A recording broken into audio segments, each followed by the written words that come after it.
otra vez bellas palabras de vida. Bueno, muy buenos días, mis queridos hermanos. Pues vamos a refrescar la memoria y todo nuestro ser con un tema conocido, bien conocido por el pueblo cristiano, y me refiero al arrebatamiento de la iglesia. El versículo 18 de Primera de Tesalonicenses nos dice, por tanto, alentaos los unos a los otros con estas palabras. Y eso es lo que vamos a hacer en esta media hora, alentarnos. ¿Con cuáles palabras? Con las palabras relacionadas a la venida de nuestro Señor Jesucristo por su pueblo, por la iglesia. El rapto de la iglesia.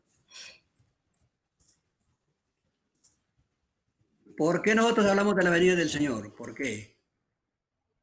Bueno, nosotros hablamos de que el Señor viene, es porque nuestro Señor mismo lo anunció. Él mismo lo dijo. Y vamos a comenzar con Juan capítulo 17, versículo 24. Juan 17, 24. Dice lo siguiente. Padre, aquellos que me has dado, quiero que donde yo estoy, también ellos estén conmigo, para que vean mi gloria que me has dado, porque me has amado desde antes de la fundación del mundo. En su oración sumo sacerdotal, el Señor está pidiendo a su Padre que aquellos regalos preciosos que Dios le había hecho a él, los creyentes, que donde él esté, ellos también estuviesen.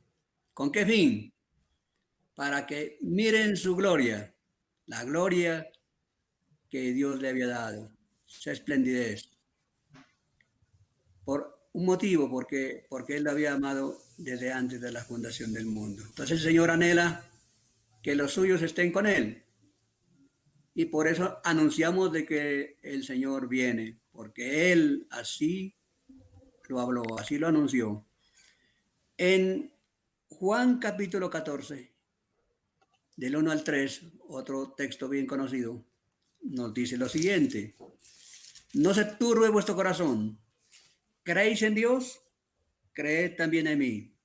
En la casa de mi Padre muchas moradas hay. Si así no fuera, yo lo hubiera dicho. Voy pues a preparar lugar para vosotros. Y si me fuere y os prepara lugar, vendré otra vez para que donde yo os tomaré a mí mismo, ¿no? Os tomaré a mí mismo, para que donde yo estoy, vosotros también estéis. Vemos entonces el anhelo, el deseo de nuestro Señor Jesucristo, nuestro bendito Salvador, de que nosotros, su pueblo, sus ovejitas, estemos con Él. ¿Cómo no nos va a causar consuelo, ánimo estas palabras? Para el mundo, obviamente, la venida de nuestro Señor Jesucristo no es más que pura fantasía. Un asunto de locos se podría decir. Pero para nosotros como creyentes, la venida de nuestro Señor Jesucristo, el rapto de la iglesia en primer lugar, es una bendita verdad. No sabemos cuándo, no podemos precisar ni año, ni mes, ni día, pero sí sabemos que Él viene y ese día tan anhelado se acerca, mis queridos hermanos. Cristo viene pronto. De manera que esa es una de las mejores y mayores noticias que podamos tener los creyentes. Porque seremos sacados de este mundo antes de que caigan los juicios más terribles en el tiempo de la tribulación. Seremos sacados antes para el cielo. ¿Cómo no va a ser una esperanza maravillosa? ¿No? ¿Cómo no van a ser palabras de aliento estas, mis amados hermanos? Ahora la primera pregunta que nos podemos hacer aquí es, ¿Qué pasará en el arrebatamiento con las personas que creyentes que han muerto? Capítulo 4 y versículo 16 nos da ya respuesta. Dice, porque el Señor mismo con voz de mando, con voz de arcángel y con trompeta de Dios, descenderá del cielo y los muertos en Cristo resucitarán primero. Allí está la respuesta. Los muertos en Cristo, nuestros hermanos que murieron creyendo en nuestro Señor, que eran creyentes de verdad, ellos resucitarán primero en un cuerpo incorruptible e inmortal. Esa es la esperanza que tiene el creyente. Muy bien. Cuando el creyente muere, parte para estar con Cristo. Así dice en Filipenses capítulo 1, verso 23. Teniendo deseo de partir y estar con Cristo, lo cual es muchísimo mejor. Para el creyente entonces morir es partir y estar con Cristo, lo cual es muchísimo mejor. Su cuerpo obviamente se va para el cementerio, allá se vuelve polvo, pero su alma y su espíritu van a estar directamente con el Señor, teniendo deseo de partir y estar con Cristo, lo cual es muchísimo mejor. Eso es lo que sucede. Ahora, ¿para qué se va para el cielo? Para ver la gloria de su Salvador, la gloria de nuestro Señor Jesucristo. Nosotros tenemos esa esperanza entonces. Si hemos muerto ya para el arrebatamiento de la iglesia, cuando el Señor venga en las nubes, entonces nosotros, si hemos muerto, vamos a resucitar primero. Muy bien. Ahora, ¿cuál es la clave? La encontramos también en Primera de Tesalonicenses capítulo 4 y verso 14. Dice, porque si creemos que Jesús murió y resucitó, así también traerán a Dios con Jesús a los que durmieron en él. Allí está la base. Si creemos que Jesús murió y resucitó.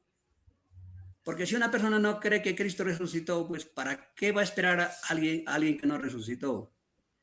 Pero Cristo vive, como lo hemos anunciado en esta mañana. Cristo está vivo, vive para siempre.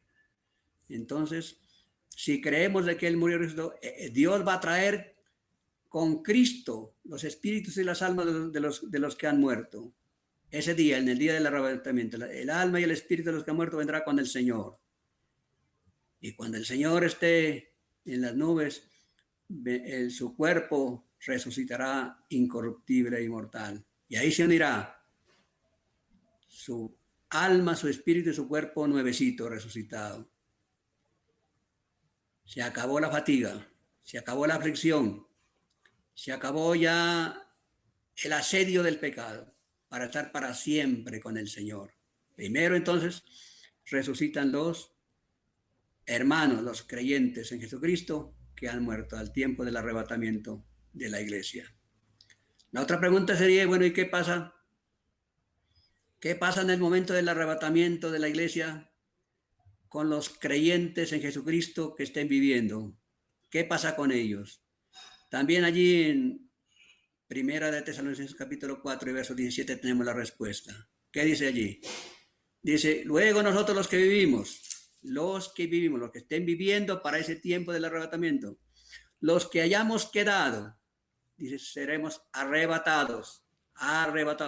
Por eso hablamos del arrebatamiento de la iglesia, arrebatados, juntamente con ellos, juntamente con quienes, con nuestros hermanos que sus cuerpos habían muerto porque ahora habían resucitado, incorruptibles e inmortales, juntamente con ellos dice que estaremos en las nubes, allá en ese viaje tan hermoso, para recibir al Señor en el aire, dice, y así estaremos siempre con el Señor. Que estas palabras de estar siempre con el Señor queden bien metidas en nuestra alma y corazón, porque eso es lo que va a pasar con nosotros todos, con los creyentes que murieron, pero que resucitarán en el día del arrebatamiento, y nosotros que si estamos viviendo, que seamos transformados entonces vamos a estar siempre con el Señor, para siempre, eternamente, eternamente con el Señor.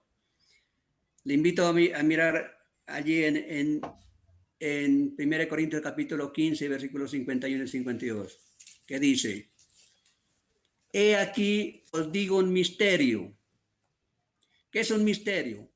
Es algo que se desconocía anteriormente o en el Antiguo Testamento, pero que ahora ha sido revelado en el Nuevo.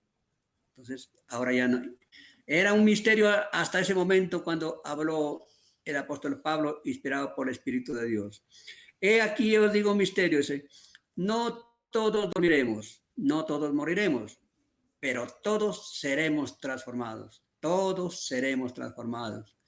Los que han muerto resucitarán con un cuerpo incorruptible e inmortal, y los que estén con vida para el arrebatamiento de la iglesia a la venida del Señor serán transformados. Transformados, dice. En un momento, en un abrir y cerrar de ojos, porque se tocará la trompeta y los muertos en Cristo, los creyentes en nuestro Señor Jesucristo que murieron, dice, serán resucitados incorruptibles. Y nosotros, el apóstol Pablo se incluye en ese grupo de los que estarían con vida cuando el Señor viniese en el arrebatamiento para tomar arriba a la iglesia. Dice, y nosotros seremos transformados. Entonces, los que han muerto, los cuerpos de los que han muerto, creyentes en el Señor, serán resucitados incorruptibles, y los cuerpos de los que estén con vida serán transformados en un momento, instantáneamente serán transformados. Muy bien, un asunto necesario, ¿Dónde encontramos ese asunto necesario?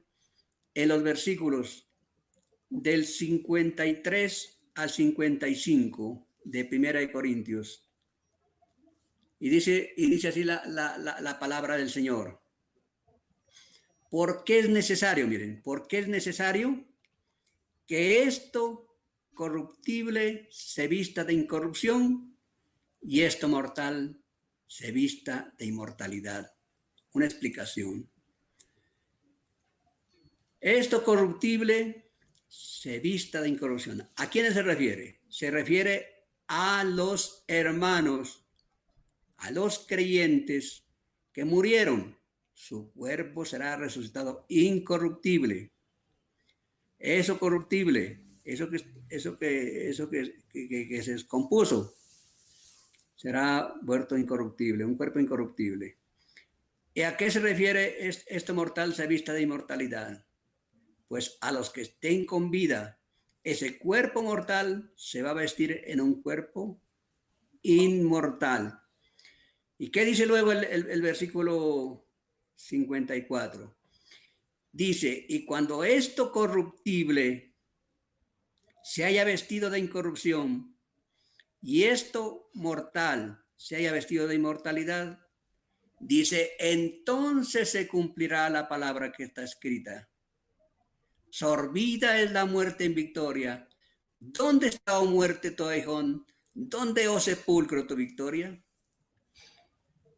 ¿Por qué era necesario que los muertos en Cristo resucitasen y los que estén con vida sean transformados?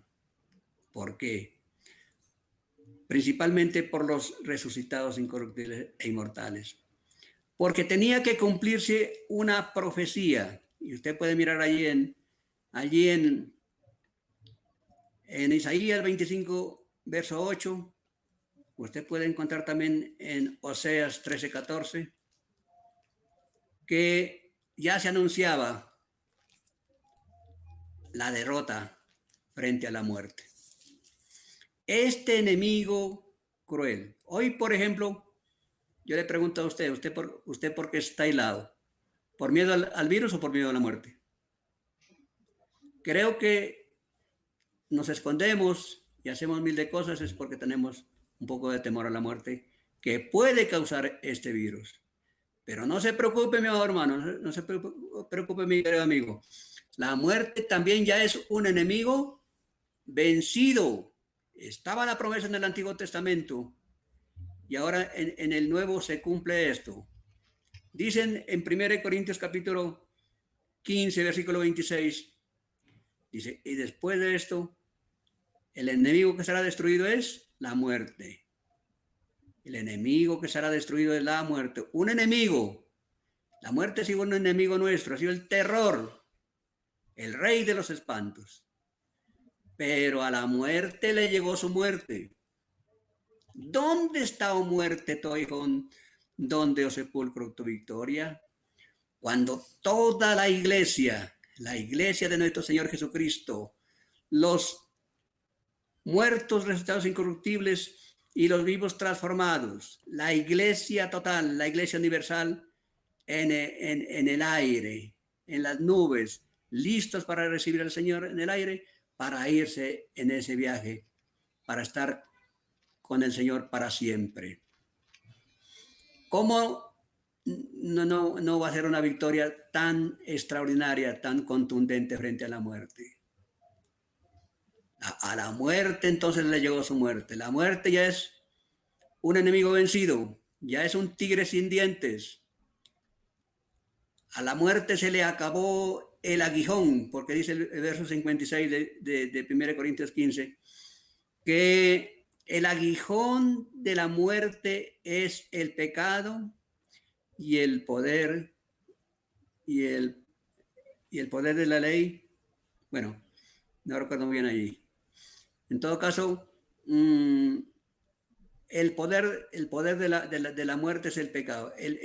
La paga del pecado es la muerte. Pero Cristo, nuestro Señor, Él murió en la cruz del Calvario para solucionar de una vez para siempre el problema del pecado.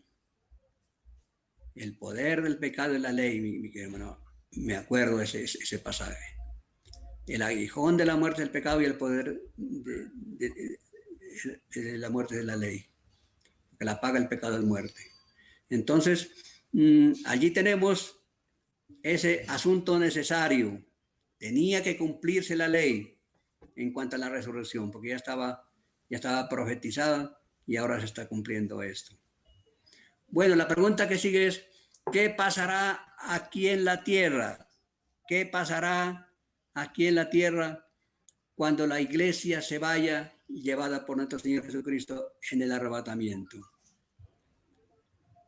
Viene la ira temporal de Dios, la ira temporal de Dios. 7 años de tribulación y gran tribulación. Juicios como nunca los ha habido. ¿Qué habrá en ese tiempo? Es importante que podamos leer los capítulos del 6 hasta el 19 de Apocalipsis y usted puede leer también los capítulos 24 y 25 de Mateo. Entonces, ¿de qué nos habla Apocalipsis del 6 en adelante? Nos habla de guerras, nos habla de hambre, de muerte, nos habla de pestes más duras, más crueles que las del COVID-19. Vendrán terremotos, el sol se oscurecerá, la luna no dará su resplandor, las estrellas caerán del cielo. Y un fenómeno bien extraño. Habrá granizo y fuego mezclados con sangre que serán lanzados sobre el mar, caerán sobre el mar y la tercera parte del mar se convertirá en sangre. Y siga leyendo, mi querido hermano, allí en los 7 sellos, las 7 trompetas y las 7 copas, los juicios que están preparados para este mundo, porque Dios desatará su ira sobre este mundo que ha sido rebelde a su palabra y a su llamado. Estudiando el libro de Romanos en el capítulo 1, recuerden ustedes, mis queridos hermanos, nos dimos cuenta cómo el hombre no quiso tener en cuenta a Dios, sino que se fue a la idolatría, se rebajó el hombre, y porque no quiso tener en cuenta a Dios, el hombre ha llegado a este estado de vergüenza.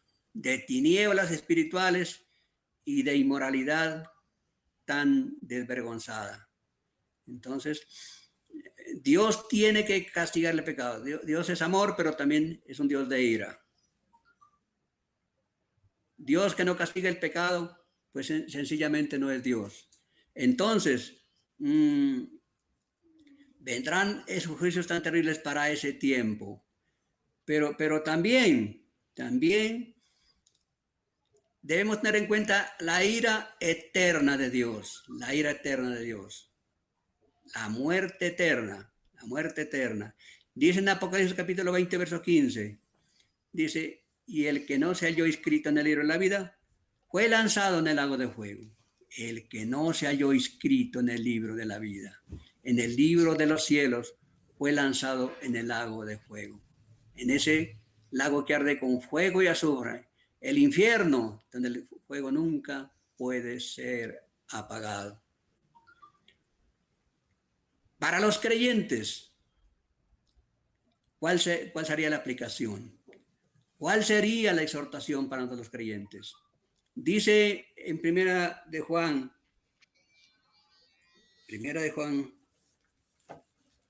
y capítulo 3 y versículo 2. Dice, amados, ahora somos hijos de Dios y aún no se ha manifestado lo que hemos de ser, pero sabemos que cuando Él se manifieste, seremos semejantes a Él porque le veremos tal como Él es. El arrebatamiento de la iglesia. Cuando el Señor venga, se darán cosas grandiosas para nosotros. Tendremos un cuerpo semejante al cuerpo de la gloria de nuestro Señor. Ya seremos sin pecado. Qué liberación tan completa. Porque Cristo Jesús, mi Señor, murió para librarnos de la pena del pecado, del dominio del pecado en ese tiempo que estamos viviendo. Pero viene el día cuando seremos librados de la presencia misma del pecado. Gloria al Señor. Qué bonito tiempo ese. Qué maravilla de la promesa del Señor. Así es. Pero para nosotros los creyentes la exhortación está aquí en el 3. Y todo aquel que tiene esta esperanza en Él se purifica a sí mismo, así como Él es puro. Y todo aquel que tiene esta esperanza de encontrarse con Cristo Jesús en el arrebatamiento, se purifica a sí mismo como Cristo es puro. Él no tiene que purificarse como nosotros sí. Necesitamos apartarnos más de la mundanalidad. Necesitamos dedicar más nuestra vida al Señor. Lectura de la palabra, meditación en ella, la oración, las reuniones de iglesia, el participar de la cena del Señor, el servicio según el don o dones que el Señor le haya dado. Esta venida del Señor, el arrebatamiento, tiene y debe ser una influencia tremenda en mi vida. Porque seguro, mi querido hermano y hermana, usted no quiere que el Señor la encuentre en el lugar equivocado cuando Él venga, ¿no es cierto?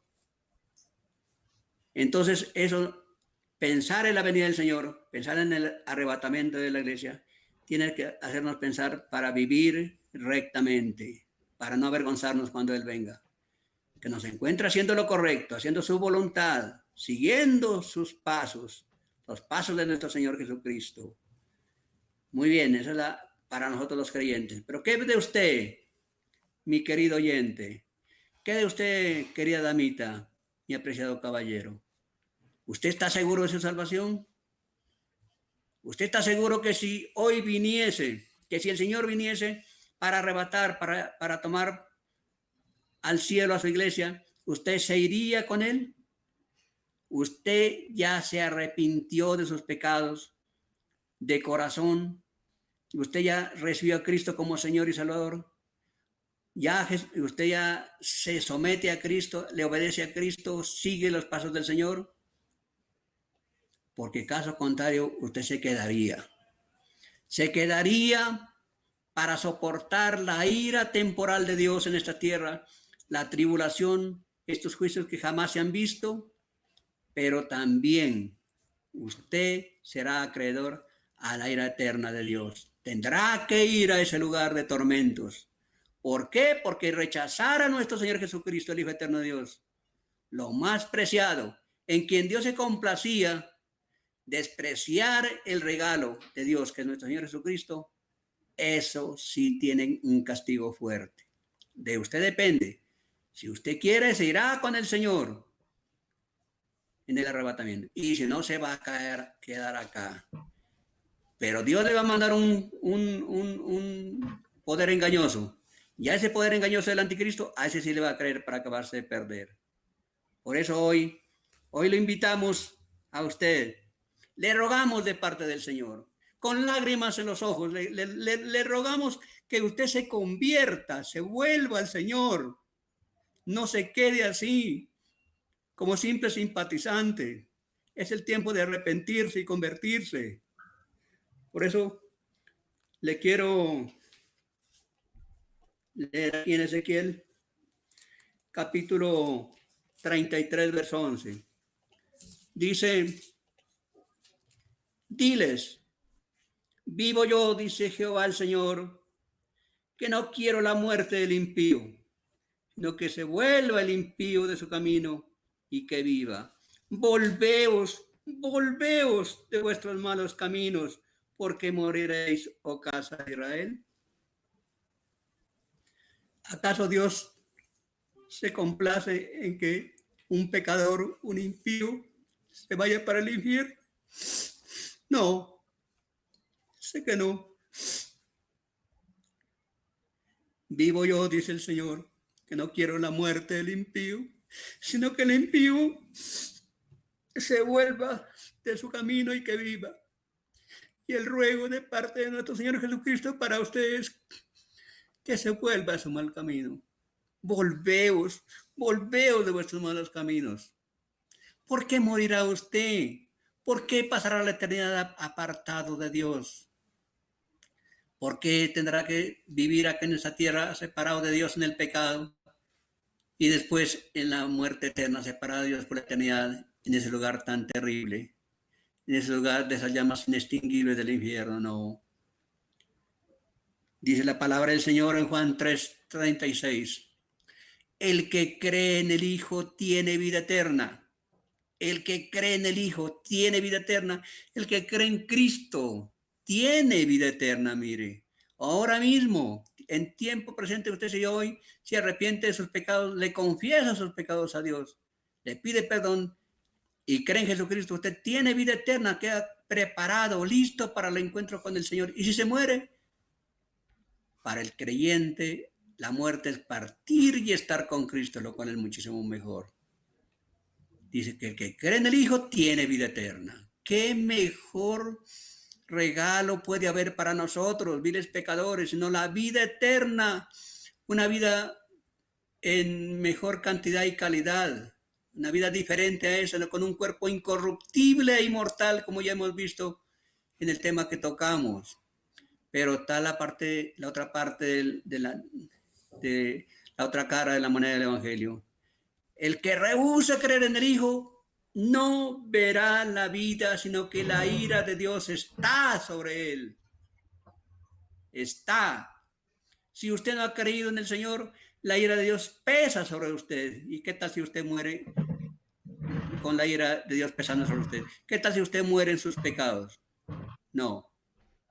No se va con el Señor ni en sueños. Se va a quedar para la ira temporal y luego para la ira eterna en los tormentos del infierno. Por eso el tiempo de arrepentirse y convertirse es hoy. De usted depende. Nadie va a poner la fe por usted. Nadie se va a arrepentir por usted. Es una responsabilidad personal, le corresponde a usted. De manera que en nombre de nuestro Señor Jesucristo le rogamos, reconcíliese con Dios. ¿Y cómo hay que reconciliarse? Pues con un verdadero arrepentimiento para con Dios y la fe en nuestro Señor Jesucristo. Que el Señor le guíe a un verdadero arrepentimiento para vida y que de ahora para siempre Cristo sea su Señor y su Salvador, creyendo de corazón en Él. Vamos a orar, mis hermanos.